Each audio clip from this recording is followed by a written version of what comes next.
మరవరాని మరవలేని మహత్తర గాయకుడు పిబి శ్రీనివాస్ గారు. వారిది ఒక విలక్షణ కంఠస్వరం, మెలోడీ మాస్టర్ అని చెప్పి ఆయన అందరూ కూడా పేర్కొంటారు.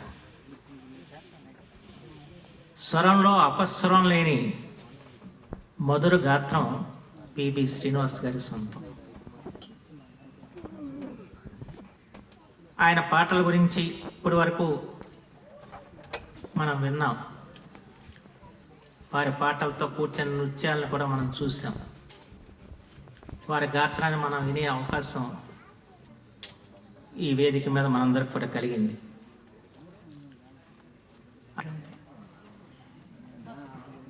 ఈ ఫంక్షన్కు నేను రావటం అనేది ఇది సంతోషంగా లేదు, చాలా మనసు బాధ కలుగుతూ ఉంది. ఇది శ్రీనివాస్ గారు పోయిన దాని గురించి చాలా కష్టంగా ఉంది. ఆయనతో నేను పాటలు అయితే పాడలేదు, గుర్తు కూడా లేదు పాడినట్టు నాకు. కానీ చాలా మంచి మనిషి ఆయన, అతి వినయం, చాలా బాగా అందరినీ మెచ్చుకోవటం, ఎవరు పాడినా చాలా మంచి గుణాలు ఉన్నాయి ఆయనలో. ఆయన పోవటం మనకు చాలా బాధాకరమైన విషయం.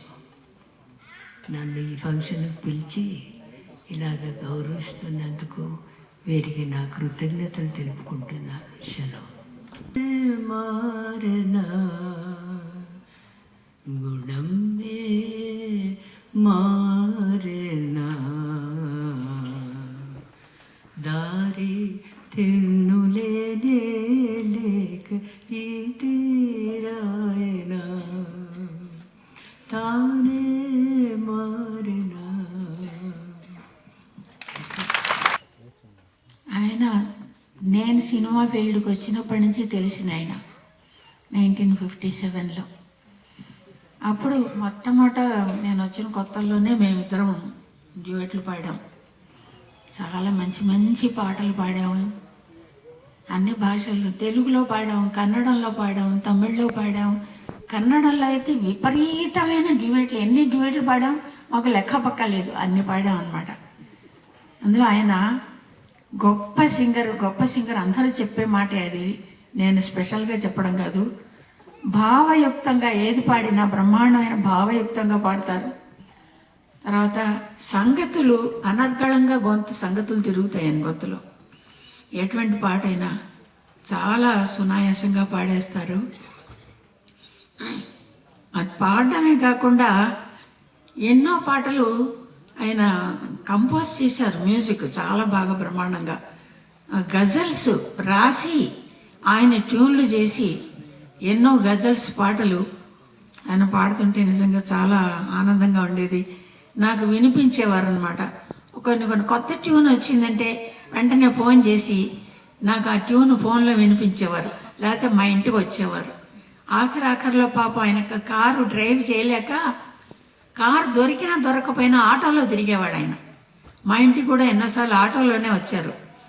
వచ్చి ఎక్కలేకపోయినా మేడ మీదకి ఎక్కి ఇన్ని పుస్తకాల సంచులు చేతిలో పట్టుకుని అట్టా కష్టపడి మేడెక్కి వచ్చి కూర్చునేవారు అనమాట. వచ్చి ఆయన ట్యూన్లు వినిపించి నేను ఈ పాట రాశాను, ఈ ట్యూన్ చేశాను అని వినిపించేవారు అనమాట. చాలా ఆనందంగా ఉండేది. ఇంత ఇదిగా ఆయన అంత అభిమానంగా వచ్చి వినిపిస్తున్నారని. ఎవరు ఆ రకంగా ఉంటారు చెప్పండి? పైగా ఎవరన్నా ఒకళ్ళు బాగా పాడారంటే వాళ్ళకు ఫోన్ చేసి మీరు బ్రహ్మాండంగా పాడారు ఈ పాట అని చెబుతాడు. వాళ్ళ ఇంటికి వెళ్ళైనా చెప్పొస్తారు. ఒక్క స్వార్థం కానీ ఆయనకి వీళ్ళు బాగుపడుతున్నారు, మన ముందర వీళ్ళేమిటి అనే భావం కానీ ఎన్నడూ ఆయన ఎరగడు. బ్రహ్మాండంగా గెలిచావయ్యా నువ్వు, నీకేం కావాలో కోరుకో అంటుంది. ఒక కోరిక కోరితే మళ్ళీ జన్మ వస్తుంది.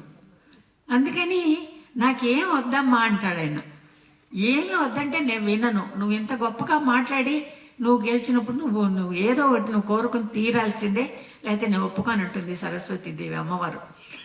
ఏం చేయాలో తెలియక ఆయనకి ఆవిడంత బలవంతం చేస్తుంటే, అమ్మా నిన్ను అమ్మా అని పిలిచిన ఈ నోటితో మళ్ళీ నేను ఇంకెవరిని అమ్మా అని పిలవకూడదు అంటాడు. అంటే జన్మ లేనట్టే కదా. జన్మ రాకుండా జన్మ వద్దు అని చెప్పకుండా చెప్పాడనమాట. నిన్న అమ్మ అని పిలిచిన ఈ నోటితో మళ్ళీ ఇంకెవరిని అమ్మ అని పిలవకూడదని.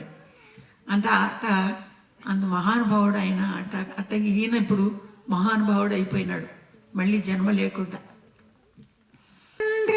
ஓடி வரும் இளம் தென்றலை